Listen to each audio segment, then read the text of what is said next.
Adobe is cooked. They are cooked. And there's just no way of getting around this at this point. I was looking at their stock, just doing some casual reading, and I saw that in the last year, their stock has declined by 34%. Okay. And this is in the midst of us being in a huge AI bull market, right? Every single company over the last year has been doing well, right? A lot of investors are speculating, they're throwing their money into the stock market and they're just saying, "Hey, so long as a company even says the word AI, they're going to do well," right? Well, except for Adobe. And a few days ago I actually spoke about Figma. These design companies are in a lot of trouble because of AI. And I would actually argue that these companies are at most risk of just completely evaporating because of AI. Now, I'm not as well versed on Figma, to be honest with you. Figma's great for UX design and stuff like that.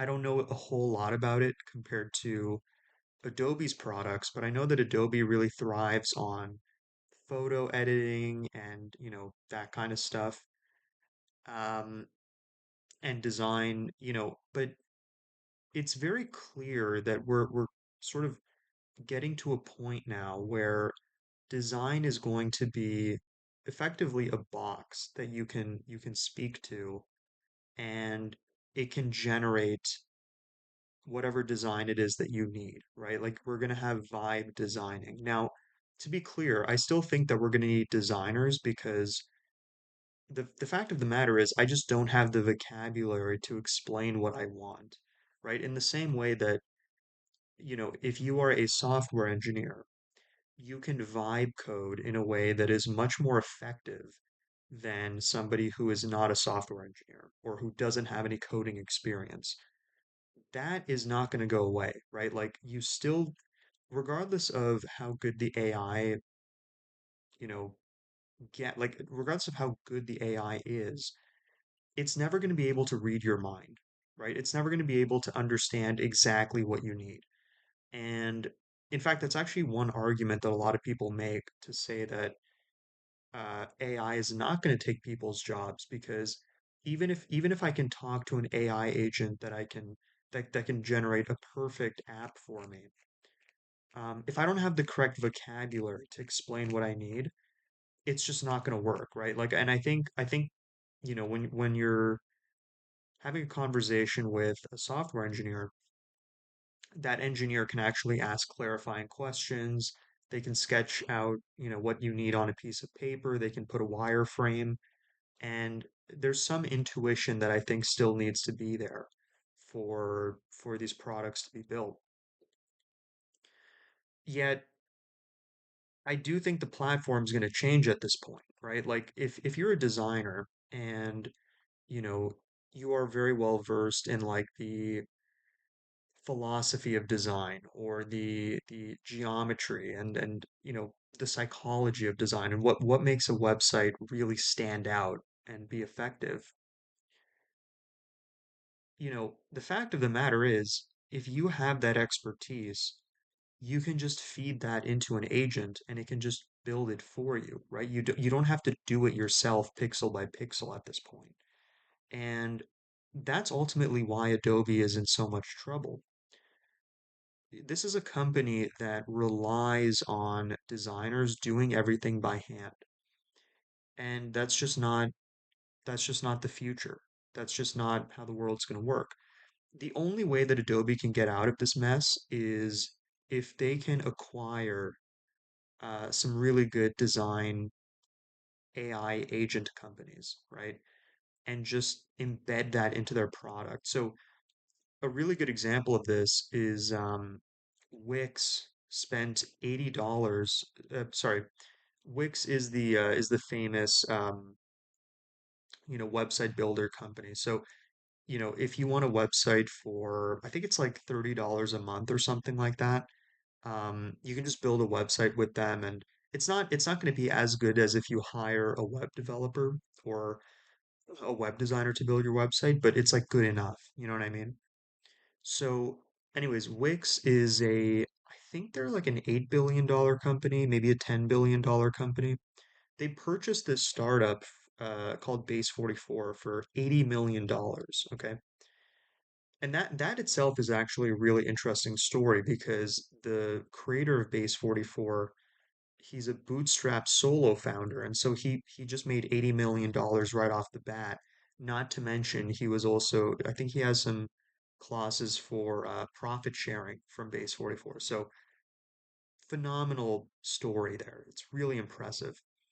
But Wix purchased this startup, and pretty much what Base 44 is that you can just describe what you want and it just builds the website for you, right? It's kind of similar to Lovable, except it's more for, applications that Wix users would need, right? So for example, if I'm a plumber and I want a basic website up, just to kind of explain my services and so on and so forth, I can just talk to Base 44 and I don't need to hire someone to design a Wix website for me. Or better yet, I don't have to do it myself. It's just the AI is doing it for me. And that's a really good example of a company that is forward thinking. Um, now I personally don't use Wix. I'm not a user.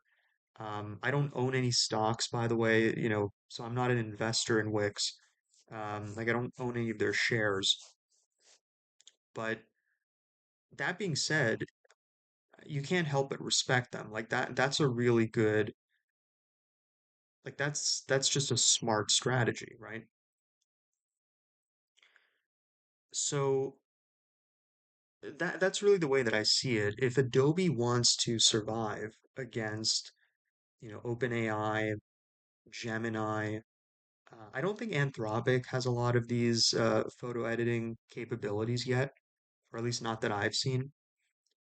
But actually there are these other ones like Nano Banana, for example, which I could be wrong. I'm pretty sure it's within Gemini. I really should know this, but nonetheless, like that stuff is just really, really advanced. And I've actually used GPT's photo editing before, and it's pretty good. You know what I mean? Like it's better than what you can get on Photoshop. And so yeah, I don't know. I feel like a lot of these softwares, quite frankly, it really reminds me a lot of like a DVD player. Like when you look at a DVD player in 2026, you get struck with like nostalgia. You know what I mean? Like you're like, oh yeah, like that's how we used to watch movies or like Blu-ray or anything like that. It's like, oh, like we used to actually put like a CD into a player and then we would watch a movie. Like this was way before streaming and where you can just watch Netflix just on your computer or on your TV. There's like and there are apps on your TV now. It's all connected to the internet. It's all connected to the cloud. And so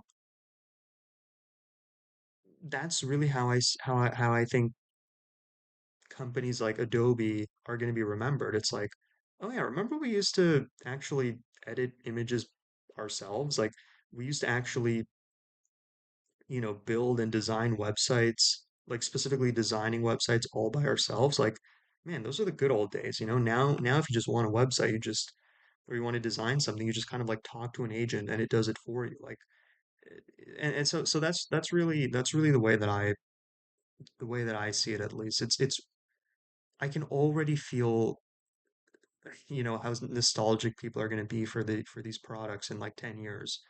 Um so yeah, I think the only way out of this for Adobe is for them to acquire acquire. That's really the only thing they can do, and they need to go on a shopping spree as soon as possible or else they're cooked.